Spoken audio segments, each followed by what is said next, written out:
चिड़िया और जंगल का मेला। बहुत समय पहले की बात है। बीजापुर नामक जंगल में नीला चिड़ा अपने 3 बच्चों नीली चिड़िया, नेल्सन और नीलू चिड़े के साथ रहता था। सभी अपने जीवन में बहुत खुश थे। इसी तरह एक दिन नीला चिड़ा अपने बच्चों से कहता है, अरे आओ मेरे प्यारे बच्चों, जंगल में मेला लगा है, क्यों ना हम भी चलकर इस मेले का आनंद लें। तभी नीली चिड़िया कहती है, अरे ना बाबा ना, मुझे मेले से बहुत डर लगता है। इतने ऊंचे ऊंचे झूले होते हैं जिन्हें देखकर मेरा मन पहले ही घबरा जाता है। तभी नीला चिड़ा कहता है, मेरे होते हुए तुम्हें चिंता करने की क्या जरूरत है, मैं हूँ ना, सब कुछ संभाल लूंगा। बस तुम मेले में चलने के लिए तैयार हो जाओ। इस तरह नीली चिड़िया भी अपने पिता के साथ मेले में जाने के लिए मान जाती है। और जब वो सब मेले में पहुंचते हैं तो नीली चिड़िया अपने पिता से कहती है, देखा मेले में कितने ऊंचे ऊंचे झूले हैं, मेरा तो मन अभी से घबरा रहा है, मैं इनके ऊपर नहीं बैठूंगी। तभी नीला चिड़ा कहता है, अरे तुम चिंता क्यों करती हो, मैंने तुम्हें कब कहा है कि तुम इतने ऊंचे झूलों पर बैठो। तुम मेरे साथ मेले में आ गई हो, मेरे लिए इतना ही काफी है।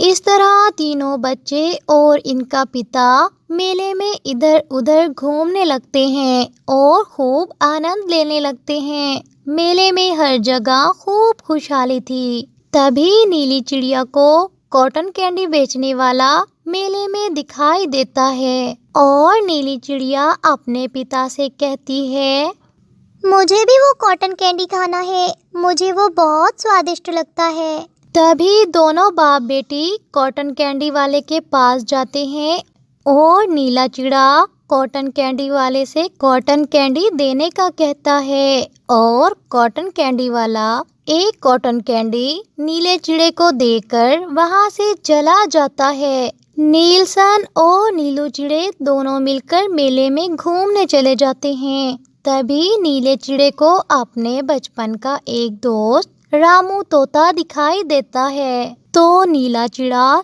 रामू तोते की ओर जाता है और वो ये भूल जाता है इसके साथ इसकी बेटी नीली चिड़िया भी आई है। नीला चिड़ा रामू तोते के साथ बातों में मगन हो जाता है, जिसे देखकर नीली चिड़िया को बहुत गुस्सा आता है। तभी नीली चिड़िया को चील अपनी ओर इशारा करते दिखाई देती है और नीली चिड़िया चील की ओर जाती है और इससे बातें करने लगती है।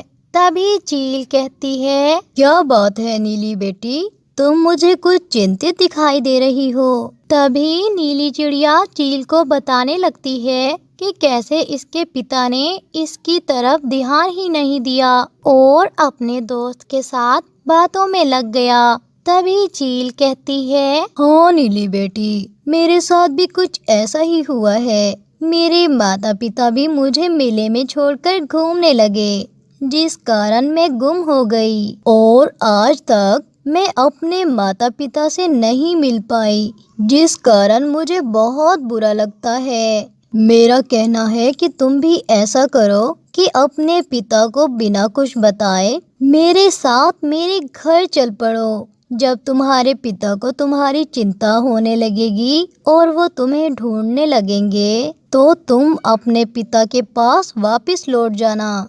इस तरह नीली चिड़िया चील की बातों में आ जाती है, परंतु चील का तो कुछ और ही मकसद था। वो नीली चिड़िया को अपना भोजन बनाना चाहती थी।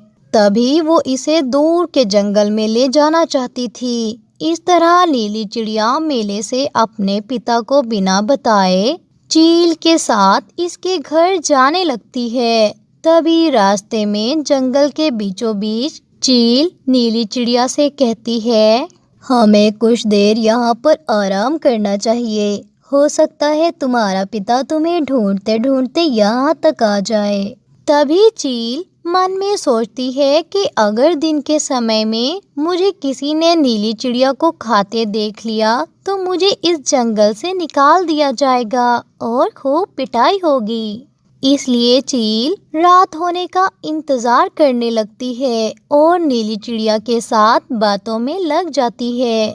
मुझे तुम्हारे पिता से ये उम्मीद नहीं थी कि वो तुम्हें इस तरह अकेला छोड़कर मेले में मगन हो जाएंगे। चील की ये बात सुनते ही नीली चिड़िया बहुत रोने लगती है, क्योंकि इसे भी अपने पिता से ये उम्मीद नहीं थी कि वो अपनी बेटी को इस तरह मेले में अकेला छोड़कर अपने दोस्त की बातों में लग जाएंगे। और दूसरी ओर मेले में रात का समय भी हो जाता है। नीले चिड़े को पता ही नहीं चलता कि रामू तोते के साथ बातों ही बातों में क्या समय हो चला है।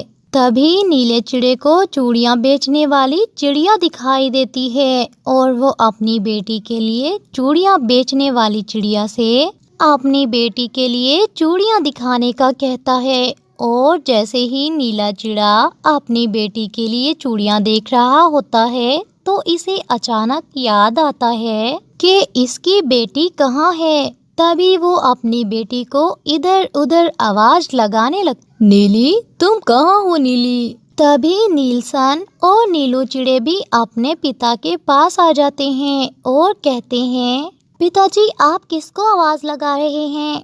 मुझे तुम्हारी बहन कहीं नहीं मिल रही। परंतु नीली बहन तो तुम्हारे साथ थी पिताजी। बेटा, मुझे मेरा दोस्त